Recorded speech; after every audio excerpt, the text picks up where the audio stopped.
Bayangkan satu hari nanti barang dekat pasaraya masih ada. Beras ada, minyak masak ada, makanan pun ada. Tapi semuanya susah nak dijual. Bukan sebab barang habis, tapi sebab tiada plastik. Ramai tak sedar kebanyakan plastik yang kita guna hari ini sebenarnya diperbuat daripada polimer yang dihasilkan berasaskan petroleum dan gas asing. Daripada botol air, plastik bungkus makanan, bekas penghantaran sehinggalah pembungkusan barang keperluan harian, semuanya bergantung kepada sumber bahan api fosil. Masalahnya sekarang, dunia sedang berdepan dengan ketidaktentuan bekalan global.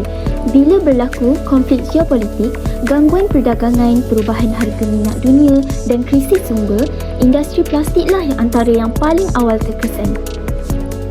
Bila pengeluaran plastik terganggu, banyak industri lain juga akan terjejas kerana hari ini hampir semua benda menggunakan plastik. Jadi, kerisauan sebenar bukan semata-mata barang tiada, tetapi barang tidak dapat dibungkus, tidak dapat dihantar dan tidak dapat dijual seperti biasa. Selama ini, kita terlalu selesa dengan budaya plastik sekali guna. Pergi kedai ambil plastik, beli makanan guna plastik, beli barang sikit pun guna plastik.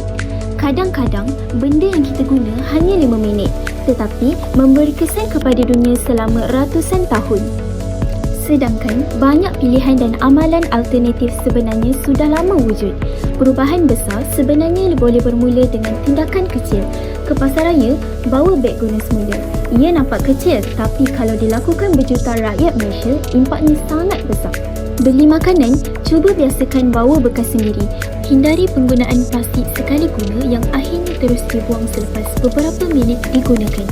Malah, sebelum plastik menjadi budaya, masyarakat kita sudah lama menggunakan alternatif semula jadi. Daun pisang, kertas pembungkus, bekas guna semula dan pelbagai bahan yang digunakan mengikut kesesuaian ketika itu.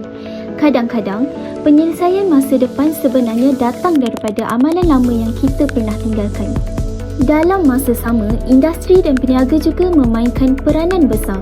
Dunia hari ini sedang bergerak ke arah penggunaan dan pembungkusan yang lebih lestari. Bukan sekadar menjaga alam sekitar, tetapi sebagai persediaan menghadapi masa depan yang lebih mencabar.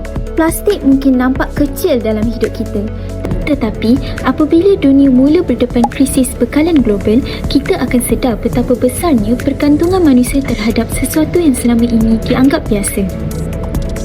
Mungkin sudah tiba masanya kita mula bertanya pada diri sendiri, kalau bukan plastik, apa pilihan kita selepas ni? Hindari plastik sekali guna, mulakan alternatif untuk masa depan yang lebih lestari.